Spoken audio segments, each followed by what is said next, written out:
이용해서 담궈요. 비슷한 맛은 나는데 그 맛이 아니야. 식감이 달라.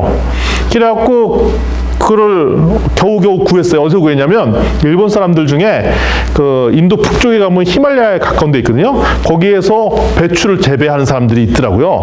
배추를 재배해갖고 이제 도시로 납품하는 거예요. 그 가격이 싸겠습니까? 비싸겠습니까?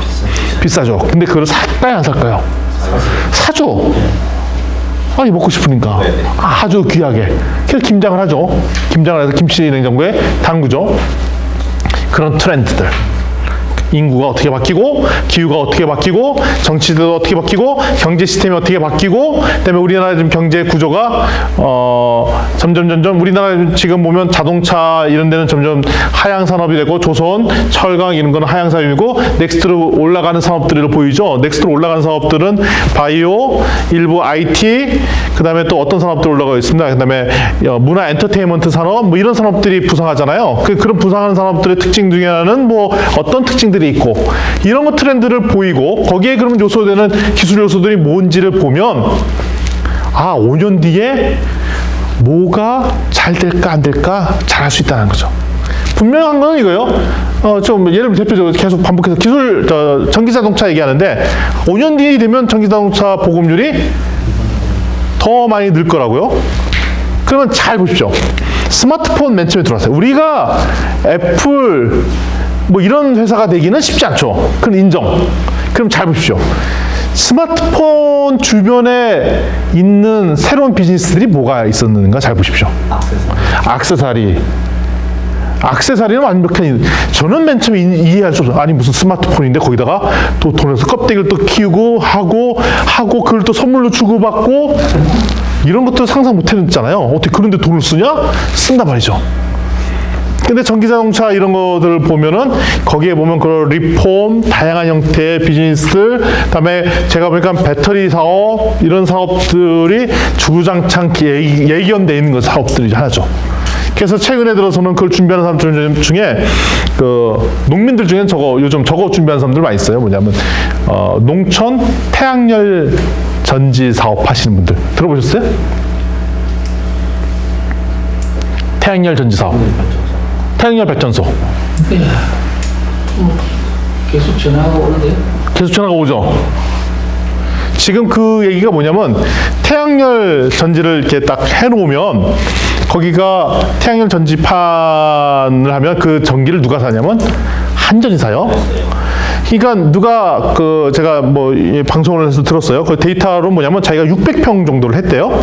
근데 투자비가 한 1억 6천만 원 들었대요. 근데 연간 수입이 얼마인가 봤더니 한 3천만 원 정도 수입이 나온다는 거예요. 그래서 일부 지원금도 좀 있고 그래서 자기가 보니까 어떤 땅이 좋냐면 맹지. 남양인데 햇빛 잘 드는 맹지. 근데 그거를 돌면 그게 지 땅에 대한 용도가 변경이 된다면서요 또. 맞아요? 용도 변경도 막 이러시나 봐요. 그럼 용도 변경 이루어졌다가 좀 그걸 보통 하면 10년 정도 들고 그다음에 유지비가 1년에 한 100만 원밖에 안 된대요. 인터넷도 연결해야 되고 그다음에 거기다 관리기사가 월에 한 번씩 가보고 한데 그게 한 1년에 100만 원 정도 하고 했더니 한 3천만 원 정도 수익이 난대요. 근데 그러면서 지대 상승이 나고 최소 10년 이상은 가지고 그다음에 정부에서 알아서 사주고 하니까 뭐가 좋으냐? 농사 짓느라고 머리 아파갖고 골치 아파갖고 지금 가격 폭락됐다 올라갔다 그러고 어떤 데는 맹지이고 개발하기 쉽지 않고 이러니 차라리 땅을 싸게 사서 아니면 있는 값을 가지고 그걸 바꾸는 사람들이 좀씩 있죠. 근데 잘 보세요. 전기 수요가 앞으로 어떻게 될 것 같습니까? 더 늘어나겠죠? 전기자동차 이런 게 더 들어오면 제가 장담하는데 LG 정유나 GS칼텍스죠. 뭐 이런 GS칼텍스 이런 정유에서 들어서 소위 말하면 에너지를 썼던 업이 다 이제는 한전이나 이런 데서 할 거라고요. 그렇다는 얘기는 어떻게 보면 그와 관련된 유사한 사업으로 전기 비즈니스는 뜰 가능성이 있다는 거죠. 근데 이거는 뭘로 예측해요? 아, 분명히 5년 뒤나 10년 뒤에 소위 말하는 그 수요자들이 많이 있겠다라고 보는 거죠. 또, 그럼 제가 또 질문을 드리겠습니다. 한번 혹시 맞춰보시죠. 한 5년 뒤쯤에 제가 예상을 해보겠습니다. 맞을지 안 맞을지 모르겠지만 5년 뒤쯤에 일반 대학생들이 자동차를 한 1인용 내지 2인용 자동차를, 전기 자동차를 한 노트북 정도 가격, 한 비싼 노트북은 한 200만 원 정도 하거든요. 200만 원 정도에 사고 그걸 타고 다닐 것이다. 5년 뒤에. 가능할 것 같으세요? 아닐 것 같으세요? 지금도 한 200만 원대. 아 200만 원대 200만 원에. 오면은 좀 한국에서 신문 가격이 각종 법규들도 좀 바뀌어야 되는 부분이 좀 통발 타고 다닌다 들어가네. 지금 요번에 나온 전기차 새 신모델 중에 하나가 뭐냐면 2인용 전기자동차가 하나 나왔어요. 나왔는데 우리나라에 1,500만 원에 출시가 됐습니다. 그들이 보조금이 한 1,000만 원이 들어간대요. 그래서 소비자 가격이 4,500만 원대 형성된 게 하나 나왔어요. 근데 그거는 한 번 충전하는데 3시간만 걸리고 가는 거리가 80km밖에 못 가요. 3시간. 그러면 많은 사람들이 아 이거 어디다 써? 이렇게 되겠죠? 잘 생각해보세요. 그게 어디다 써먹을 수 있겠죠? 아니 장거리 가는 거는 아예 접고 시내만 다니는 용도로 보면은 80km 이상 다닐 일이 별로 없어요. 한 10km 잠깐 갔다가 아니면 뭐 4, 5km 갔다가 장시간 정차야, 주차. 그리고 또 다 갔다가 이렇다고요. 그럼 대학생이면 만약에 자전거 타고 오토바이 타고 다니는 애들이 있는데 그런 애들이 만약에 오토바이 가격도 제가 보면 거의 한 100만 원가량 되는데 보조금까지 받고 그러면 그리고 그게 배터리가 1년 지나고 2년 지나고 3년 되면 계속 가격이 떨어질 것이고 그러면 200만 원대에 한 200만 원 정도 가격대에 오토바이 사느니 아니 근데 버스 타고 이런 거보다 이거 사는 게 낫겠다. 근데 이게 보면 일반 전기자동차가 지금 전기료가 보통 2만 원 정도 든대요. 그러면 잘 계산해 보면 일반 버스를 타고 다니는 것보다 유지비는 훨씬 조금 드는 시스템이 가능하겠죠. 자, 그러면 또 상상을 해보죠. 만약 그런 사람이 늘기다면 대중교통 체제가 달라질지 몰라요. 그리고 무인 자동차, 무인 운전 시스템이 바뀌죠. 그거는 아이고 위험해서 어떡합니까? 뭐 이런 얘기 하잖아요. 그 개발한 사람들의 공통적인 얘기는 뭐냐면 사람이 운전하는 게 더 위험하지 않냐는 거죠. 사람이. 네, 지금 왜냐면 자동차 사고의 100 중에 90%는 사용자 부주의가 90%고 10%가 그 자동차가 갖고 있는 오작동, 결함 이거라거든요. 그러니까 분명히 그 전기 자동차뿐만 아니라 그 무인 자동차면 그 오류가 있죠. 근데 저거보다 훨씬 적다는 거예요. 사람의 인지 판단으로 잘못해서 사고 나는 비율보다 더 적어질 거라는 거예요. 그거 좋아요. 이거는 좀 시간이 좀 걸릴지 모르죠. 5년이 아니라 시간이 좀 더 걸릴지 모릅니다. 근데 분명히 제가 보기에는 그렇게 올 가능성이 있어요.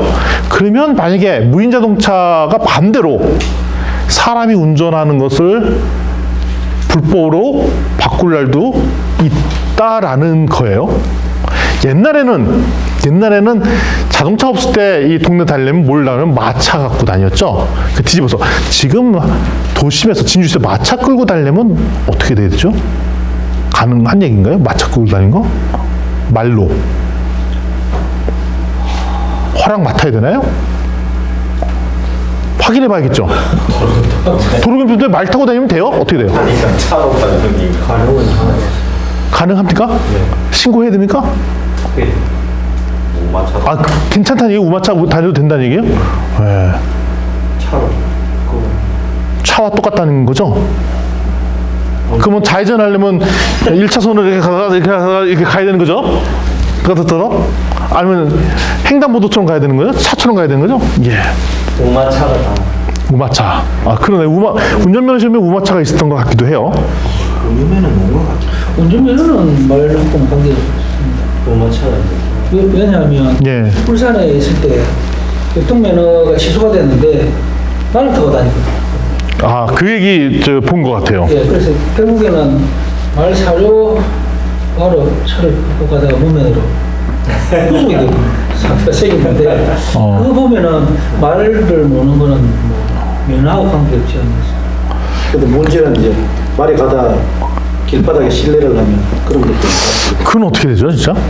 그거는 그 마차는 저 뒤에 응아를 하면은 받는 장치가 자체가 마차에 마차로 만들면 말에 있습니다. 처음으로 돼가고 있어요. 받는 거를. 예. 야, 하여튼 이런 문제가 있듯이 지금 그렇게 얘기하잖아요. 그것처럼 한 10년 뒤쯤에 사람이 손으로 운전하는 거가 오히려 특별한 경우가 될 가능성도 있다라고 만약에 그러면 어떤 산업이 생기고 어떤 산업이 없어지겠습니까? 당장 없어질 산업이 하나 있네요. 택시기사뿐만 아니라 저기가 없어질 가능성이 있죠.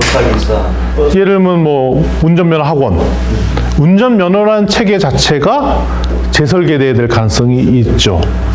하여튼 이동이라는 개념 자체가 새로워질 수밖에 없죠. 그 이동이라는 개념이 새로워질 수 있다면 거기에 생길 수 있는 새로운 사업과 새로운 산업과 없어진 것들이 혼자 한다는 얘기죠. 그런 것들을 예측해 본다는 거예요, 결국. 이런 것들을 통해서. 그러니까 그게 10년 뒤의 마켓을 한번 보자는 거죠. 그러니까 10년 뒤의 상황이 이러면 그럼 거기에 어떤 제품들이 나와야 될 건지가 상상이 될 것이고, 그럼 거기에 들어가는 구성 요소 기술들은 무엇일까를 본다는 게 아까 M은 TPM 모델이고 미래를 예측하는 거죠. 그래서 그거 미래를 아까 그랬잖아요. 미래를 이쯤 되면 한 5년이고 10년 뒤에 보려면 이거 보려면 그냥 상상해서 나오는 게 아니라 이거를 고민해 보자 이거죠. 지금 정치 상황이 이렇고 경제 동향이 이렇고 사회 문화가 어떻게 되고 기술 진화가 이렇게 되고 있으니 한 5년 뒤 10년 뒤에는 어떤 수요들이 있겠다라는 것을 보자는 거예요. 약간의 상상력과 또 일부는 그 요즘 돌아가는 그 흐름들 이런 것들을 봐야 된다는 거죠. 근데 이걸 왜 보는 게 왜 중요해? 있잖아요. 미리 가서 해놓으면 기회가 된다 이거예요. 대부분의 돈이 안 되는 경우들이 왜 그러냐면 남들이 막 한다고 할 때 끝물 타서 힘든다는 거죠. 근데 최근에 들어서 또 뭐냐면 디지털 기술 때문에 제품 자체가 막 섞여요. 과거에는 다른 산업에 있던 제품들이 디지털 때문에 막 섞여버리는 현상들이 나타나요. 그러니까 예측하기 어렵다는 거죠. 카메라랑 스마트폰은 완전히 다른 인더스트리였잖아요. 지금 근데 카메라 인더스트리랑 이것들이 확 붙어버려갖고 특별히 DSLR 인더스트리는 있어요. 렌즈나 이런 것 때문에. 근데 똑딱이 카메라 시장, 그냥 막 똑딱이 카메라 시장은 거의 스마트폰이랑 오버랩이 돼버린 형국이 되어 버렸다는 거죠. 확실히 10년 전에만 인기 있었던 산업인데 없어진 것 중에는 MP3는 100% 없어졌죠. 우리나라 MP3로 유명했던 회사들이 있잖아요. 아이리버, 거원 뭐 이랬죠. 10년 전에도 아이리버, 거원 이런 회사가 되게 인기 있었어요. 그리고 그 당시에 중고등학생들 중에 인터넷 방송 본다고 PMP 뭐 이런 거 봤던 거 기억나죠? 그런 회사들이 지금 다 없었어요. 그러니까 뒤집어서 얘기하면 아이리버가 어떤 회사까지 될 수 있었냐면 거기다가 통신 기능만 넣고 전화 기능만 냈으면 애플 핸드폰 만드는 회사가 될 가능성도 있었어요. 왜냐하면 애플이 아이팟이라고 MP3 만들다가 일로 전환했거든요. 처음 사람들이 애플이 그 통신 모듈만 넣어갖고 스마트폰 만든다고 했을 때 다 우습게 생각했어요. 아이고 삼성 같은 데서는 말도 안 된다고. 근데 그것을 만들어냈죠. 특별히 디지털 기술이 들어가 버리면 제품들이 마구 섞여 버리기 때문에 전에는 다른 업종에 있던 산업이 우리 업종으로 막 들어와 버리는 경우들이 있더라는 얘기입니다. 자, 보면 기술 확산의 패턴을 보니까 항상 신종의 제품들이라면 혁신가들이 있어요. 혁신가. 한 2.5%가 혁신가가 있고 초기 수용자가 한 13.5%가 초기 수용자가 있어요. 근데 이때까지만 해도 요거 마켓은 무르익지 않아요. 언제 무르익냐? 이게 한 절반까지 와줘야 그 다음부터는 시장으로 형성돼서 확 트렌드를 좌지우지해요. 근데 혁신가도 초기 수용자 쓰다가 그냥 문을 닫게 되는 경우가 대부분이에요. 그걸 우리 캐즘이라 불러요. 뭐라 부른다고요? 캐즘. 다시 읽어보세요. 캐즘. 그러니까 수많은 기술들은 초기에 혁신가랑 초기 수용자가 쓰다가 여기서 캐즘을 확 이겨내면 쭉 가는 거고 주류 시장으로 가는 거고 요거 못 버티면 한때 이게 유행이었다가 없어지는 산업이 돼버릴 가능성이 있어요. 그래서 상당수 많은 R&D 혁신가는 이런 제품들 만들어서 요 단계를 넘어서 넘어가려고. 그래서 이거는 뭐냐면 뭐 죽음의 계곡이라고도 부르고 요게 캐즘 시죠. 근데 우리는 아직 아주 탁월한 R&D를 기반으로 하신 분은 여기 별로 없으시단 말이죠. 그러면 뭐만 노려도 좋으냐? 어디에 진입하는 게 가장 좋을 것 같아요?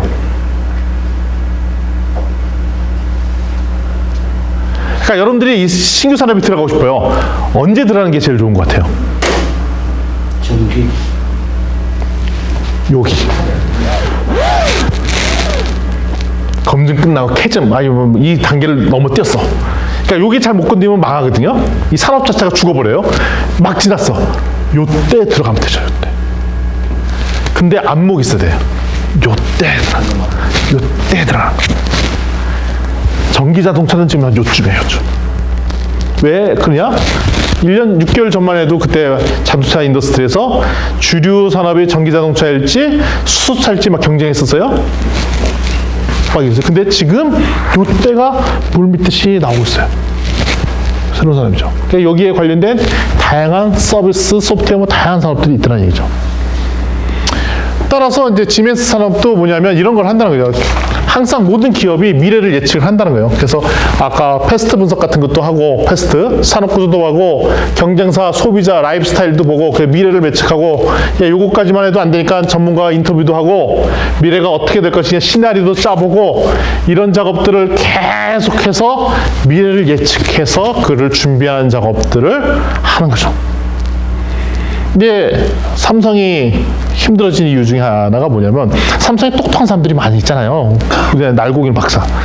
근데 그 분들을 탑 리더들이 안 쓰죠. 예를 들면 삼성이 대표적으로 오판한 케이스들 중에 하나가 이런 거죠. 삼성 자동차. 왜 삼성 자동차 들어갔어요? 이거 좋아하니까. 그러니까 왜냐면 탑에 취미 때문에 들어가는 산업 중에 하나예요. 그리고 결국은 엄청난 큰 손해를 봤죠. 삼성자동차 같은 경우는. 삼성 입장에서도 큰 손해를 봤어요. 그러니까 최고 경영자, 그 다음에 조직 구조가 이렇게 유연하지 않으면 아무리 탁월한 그 전문가가 있더라도 그들의 의견이나 이런 것들이 제대로 위로 안 올라가요. 그리고 자기가 필터링 하죠. 들을 거 듣고, 제할 거 제하고, 그래서 미래 예측을 잘 못하게 되는 경우들이 있더라는 거예요. 그러면 우리는 우리가 전문적으로 그 소위 말하는 이런 것들을 리서치 할 수 있는 건 아니지만 저건 할 수 있잖아요. 이런 리서치 보고서나 미래 트렌드 향방에 대해서는 이미 책으로도 많이 나와 있고 이런 게 있거든요. 그거 보고 판단을 해보는 거예요. 대학원 어물끼리 특정 미래 트렌드에서 읽어보고 토론도 하고 얘기도 하고, 그럼 우리 한 5년 뒤에 이거 사업을 해봅시다라고 준비도 해보고 뭐 이런 것들을 해보는 거예요. 그러면 또 재미나게 할 수 있죠. 우리 여기 동기들 한 10명이 모여서 그 펀드 만들어 조합한다고 그랬잖아요. 제가 보니까 저런 거 해봐도 좋아요. 아까 얘기했던 그 농촌, 태양열 그 사업 이런 것들. 왜 그런 건 왜 좋은 거냐면 그 미래 트렌드를 준비하는 듯한 느낌도 있잖아요. 그 당장 수익도 좀 이렇게 발생하고, 뭐 이런 것들을 준비해 본다든가 뭐 이런 것들을 해볼 수 있다는 거죠. 이거는 지금 책에 있는 건데 잘 표지가 안 보이네요. 이게 아마 책이 몇 페이지 있는지 잘 모르겠는데요. 주요 질문, 책 표지를 잠깐 볼까요? 책 몇 페이지 있냐면 저게 표 5-1인가요? 예, 잠깐 보시면 몇 페이지냐면요.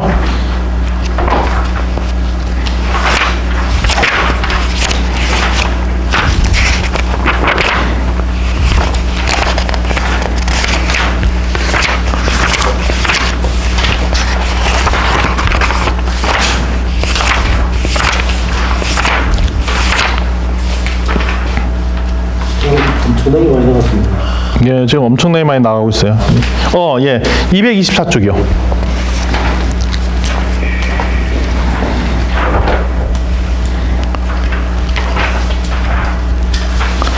자, 첫 번째 224쪽 표 5-1에 보면 큰 제목이 뭐라고 돼 있죠? 읽어볼까요? 시작. 우리는 지금 어디에 있는가? 그러니까 현재 시점에 소비자 트렌드, 주된 동인, 경쟁, 틈새 영역, 차세대 리더 이런 사람들이 누군가를 쭉 볼 필요가 있죠. 기술도 보고 그다음에 충분한 투자가 있는지도 보고 이런 것들을 분석해 본다 이거죠. 네, 두 번째 뭐 본다 그랬죠? 시작. 우리는 어디에 도달하고 있는가? 이게 5년 뒤, 10년 뒤에 플랜을 본다 그러죠. 그때 어떤 기술이 유행일지 이런 걸 본다 그랬죠. 그 세 번째 뭐 보죠? 그 사이에 있을 장애물들이 무엇인가 본다 그러죠. 그 다음에 우리가 맨 마지막에 이 장애물을 극복하기 위해서 어떤 액티비티를 해야 되는가 이런 것들을 보자는 거예요. 바로 그 다음 페이지네요. 그래서 결론적으로 얘기하면 이런 거예요. 거시 환경, 경영 환경, 기술 환경을 통해서 사업 비전을 세우고, 그러니까 사업 비전 세울 때 5년, 10년 뒤에 트렌드가 어떻게 되는 거다 비전을 세우고, 그리고 구체적으로 사업 전략을 만든 다음에 요거 영어로 얘기할 수 있네요. 이게 무슨 분석? TMT. 잘 봐요. 예, 다시 한번 뭐라고요? TPM 분석을 합니다. 이 TPM. 그러니까 제일 중요한 게 뭐라고 했죠 오늘? TPM 분석을 하는 TPM 분석. 테크놀로지, 프로덕트, 마켓에 어떻게 흐른데. 근데 그 중에 뭐부터 봐야 된다고요? 거꾸로 봐야 되죠. 뭐부터? 마켓부터. 5년 뒤에, 10년 뒤에 트렌드가 어떻게, 마켓이 어떻게 형성될 건지를 예측해보고, 그거를 맞춰서 거기에 그러면 어떤 제품이나 어떤 서비스가 있는지 알고, 그러면 이 제품의 구성 요소가 어떤 기술들이 들어갈지 이거를 깨맞춰서 준비한다는 거죠. 그럼 이를 위해서 내부적으로 어떤 역량들을 갖출지 이런 걸 준비하는 게 소위 말하는 기술 로드맵이라는 것입니다. 그래서 이거 할 때는 뭐부터 분석을 하냐, 뭐부터 준비해? 워크숍을 한다면 첫 번째 뭐부터 해야 된다고요? 시장. 5년 뒤, 10년 뒤에 어떻게 돌아갈 것인지를 보고, 그러면 두 번째, 이거에 맞는 어떤 제품이나 서비스, 그러니까 10년 뒤에 유행할 제품이나 서비스, 그러니까 10년 뒤에 어떻게 마켓이 형성될 것인가 먼저 예측해보고, 상상의 나를 피는 거죠. 그러면 그때 어떤 제품이나 어떤 서비스가 유행할지를 디자인해보고, 그럼 그걸 따라서 기술을 미리 준비해 두는 거죠. 만약에 이거를 잘 맞추면 이 기술은 딴 데에 로열티를 받고 팔 수 있는 기술이 되는 거죠. 삼성이 잘했던 것 중에 하나는 수많은 통신 관련된 기술들을 갖고 있어서 뭐 애플이나 이런 데 로열티를 주고 팔아먹고 뭐 이런 작업들을 해왔었습니다. 예.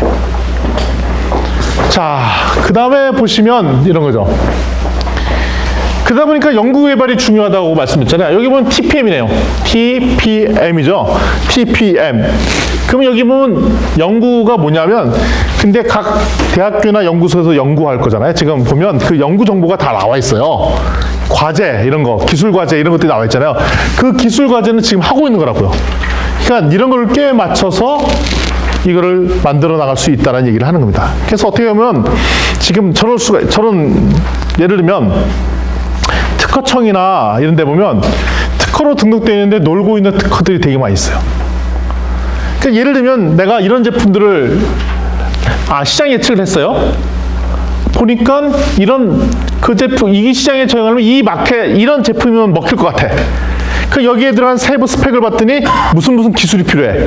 근데 그 기술이 보니까 잘 보니까 기술을 무슨 대덕의 연구자한테서 연구를 했어. 근데 그걸 아무도 안 써갖고 그냥 특허로만 남아있어. 그 특허를 살 수가 있어 우리가. 공짜로 가져갈 수도 있고. 뒤집어서는 이 남아있는 그 특허를 이용해서 짜기 기로 여러 제품을 디자인할 수도 있죠. 이 트렌드에 맞춰서. 그러니까 이렇게 할 수도 있다는 얘기네요. 미래 트렌드 봤어요. 지금 놀고 있는 기술이나 이런 것들을 봤어. 이거를 엮어서 제품을 만들면 이게 혁신적인 제품도 만들 수 있다는. 자, 그럼 왜 기술이 꼭 들어가야 될까? 제품을 만들 때. 특허 있는 기술을 왜 넣어서 만드는 게 좋을까요? 다른 사람 보고 그렇죠. 이게 진입장벽이에요. 대부분 우리가 그냥 일반 서비스업의 한계는 뭐냐면 남들이 쫓아가면 막을 수 있는 방법이 없어요. 왜 우리가 특허가 있는 기술을 제품에 넣어서 하냐면 남들이 들어오지 못하게 진입장벽을 치기 위해서 기술인 특허를 하고 있는데 내가 저 얘기도 안 해. 뭐냐면 여러분들한테 기술 개발하시오라고 하면 못할 거 아니세요? 여러분들 왜냐면 엔지니어이신 분들이 거의 없으시죠. 그런데 반대로 수많은 엔지니어나 R&D 하시는 분은 이것이 만들기만 이 기술 개발했는데 이게 어떤 제품에 어떻게 쓸지 모르고 그냥 연구를 한다니까요. 그러면 우리 같은 사람들은 뭐 했냐? 그 사람들이 만들어 놓은 거가 이게 뭐에 쓰는 물건인지 무슨 기술인지는 이해했다가 아 요거를 어떤 제품에 넣어버리면 좋겠네 라고 해석만 하면 되잖아요. 그럼 그걸 어떻게 하면 돼? 그 개발했을 때 물어보면 돼. 여차저차 해서 뭐냐고. 우리가 지난 학기 때 우리 특강 들었을 때 우리 민강동 대표 왔잖아요. 기억나시죠? 네. 그분 전공이 뭐냐면 학부 때 전공이 법학이에요. 그 석사 때 한밭대 창업대학원을 다녔죠. 그런데 그분이 어디에 들어가냐면 이제 대덕 연구단지에 있는 한 R&D 전문하는 그 회사에 들어갔어요. 주로 사업 기획서를 써주기 위해서 들어갔죠. 그 사업 기획서에서 주대하는 역할이 뭐냐면 이분이 기술을 알겠어요, 모르겠어요? 잘 몰라요. 그러니까 모르니까 그 엔지니어한테 뭐라고 하면 내가 이해할 수 있도록 설명해줘. 그거 못 알아들어. 그럼 이게 뭐에 쓰는 건데? 이거 하면 뭐가 돼? 아, 이게 이거를 쓰는 거죠? 그럼 이해됐죠? 그럼 이거를 제품 소비자 이렇게 하면 이렇게 써먹을 수 있어요? 그렇게도 쓸 수 있겠네? 라고 커뮤니케이션 한다는 거예요. 그거는 우리도 할 수 있잖아. 근데 수많은 이제 일반 사업가나 R&D를 안 하셨던 분들은 무슨 생각하냐면 그런 거 얘기할 때부터 막 두려움이 있어요. 나는 기술을 몰라. 제가 하는 자주 말 중에 어려운 책 있죠.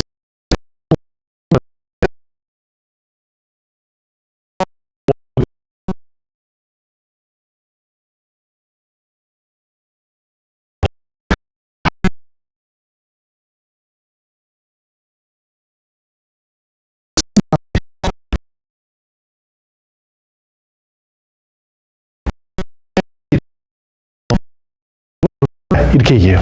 제가 그 고통을 알아요. 제가 옛날에 박사과정 때 한 600페이지짜리 번역서를 낸 적이 있어요. 그 보안에 인터넷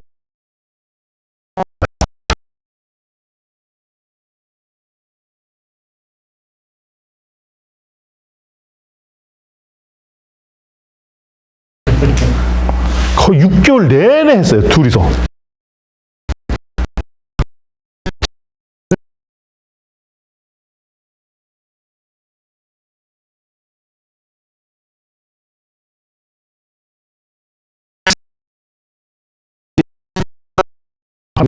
작업이에요. 그래서 이런 생각이 드는 거예요. 근데 책이 너무 두껍다고 읽기도 싫대, 사람들이. 야, 난 이거 번역하다 죽은 줄 알았어. 번역하를 읽는 거.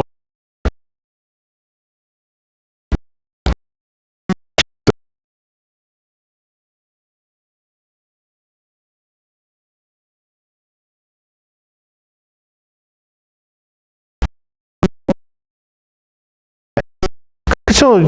수많은 테크놀로지가 들어가서 모르죠. 그렇지만 그것이 무슨 기능을 하고 무슨 성능이고 이런지도 설명을 들으면 알 수 있잖아요. 네. 특별히 이제 신영국 대표 같이 학부 때 전공이 전자공학.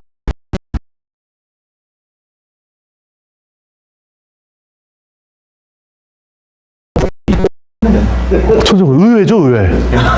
전혀 전자공학 아닌 사람처럼 보이잖아요. 네, 그런 수학과. 예. 잘 보세요.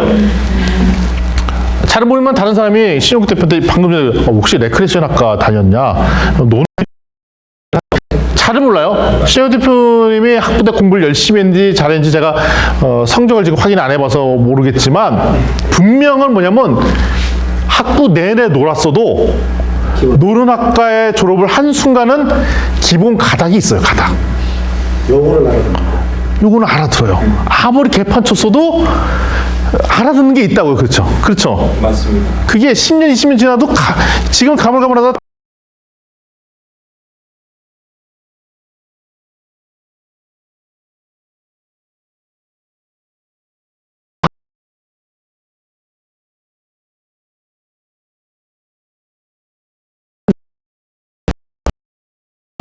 사실은 기술의 트렌드에 대해서, 기술 스펙에 대해서 모르면 물어보면 돼. 그래서 여러분들이 너무 기술에 대해서 모른다고 얘기를 해보시죠. 왜 법학 네, 그래서 이제 요건 좀 잘 안 보이는데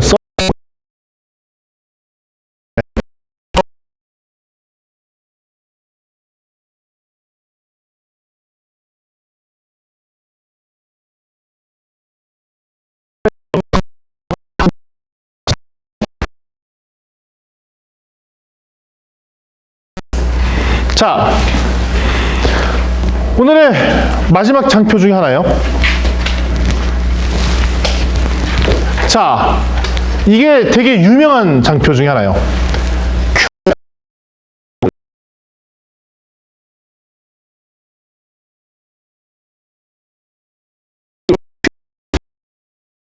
품질의 집이라고 하는데 영어로 하면 퀄리티 펑션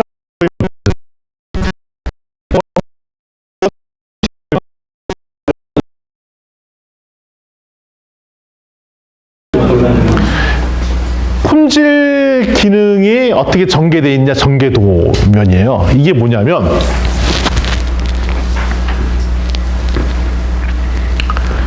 아까 T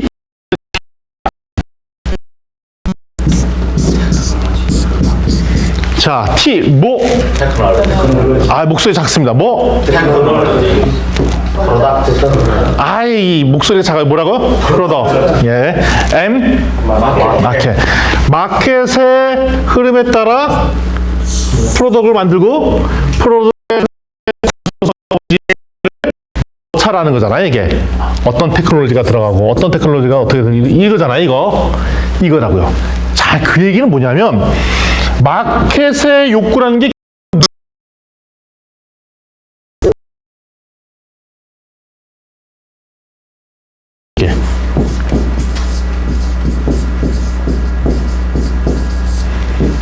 그러니까 제품은 뭐냐면 고객의 욕구가 반영된 게 제품이에요. 나는 예를 들면 어떤 성능은 요 정도 보였으면 좋겠다 뭐 그런 게 나온다는 거죠. 그래서 여기 들어가는 게 제품에 들어가는 구성 요소가 뭐죠? 테크놀로지잖아요. 이 얘기가 뭐냐면 고객의 욕구를 여기다가 적어보자는 거예요. 적고 중요도가 있죠. 어느 정도 중요도가 상중하 5점 정도 있죠. 그러면 요걸 충족하기 위해서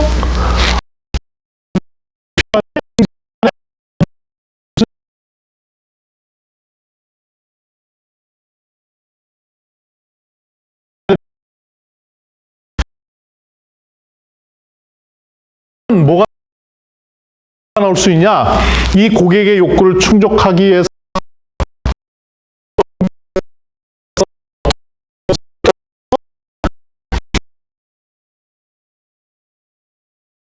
만들면 되겠네? 가 나오는 거죠.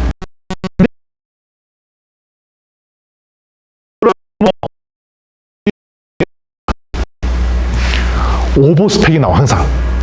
오버 스펙이 뭐냐면 나는 필요 없는데 더 해주는 거야. 자 보세요. 내가 먹어요. 짬뽕에 먹으면 거기에 뭐가 들어가니? 뭐 해물도 들어가, 모두 들어가죠. 그럼 거기에 뭐 예를 들면 양파도 들어가고 당근도 들어가고, 당근도 들어가나요? 네. 다 들어가잖아요. 진짜인지 아닌지 몰라. 그냥 얘기하는 얘기예요. 오이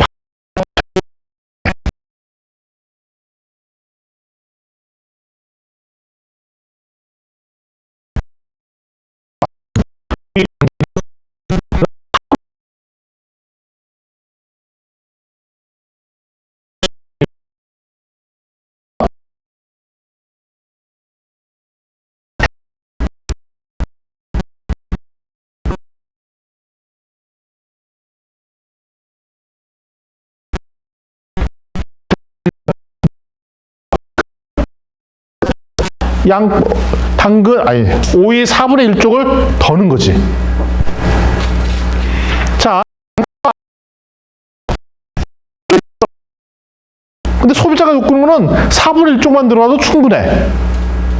그러면 마찬가지로 4분의 1줄 더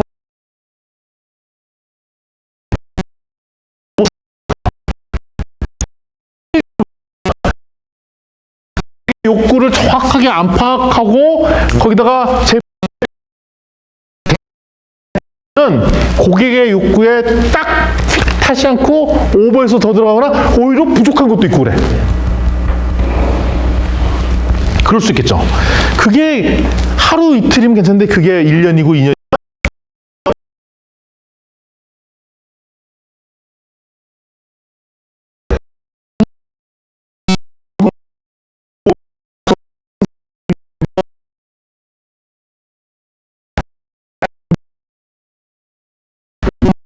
못 맞추는 것도 되고 그리고 노력은 했어. 근데 솔직히 노력했지만 고객 입장에서는 쓸데없는 짓에 노력을 한 것도 있어요. 그래서 그걸 맞추는 작업이 뭐냐면 QF. 자, 한번 뒤져봅시다. 그러면 오늘 해드릴 일 중에 두 가지가 제일 중요합니다. TPM이 중요하다고 했어요. 미래 트렌드에 대해서 어떤 요소. 그러면 결국은 요 구성 요소를 해보는 게 바로 이런 QFD를 만드는 작업들을 하는 거죠. 여기 작업까지 하면 대충 오늘 해야 될 얘기들은 정리가 됩니다.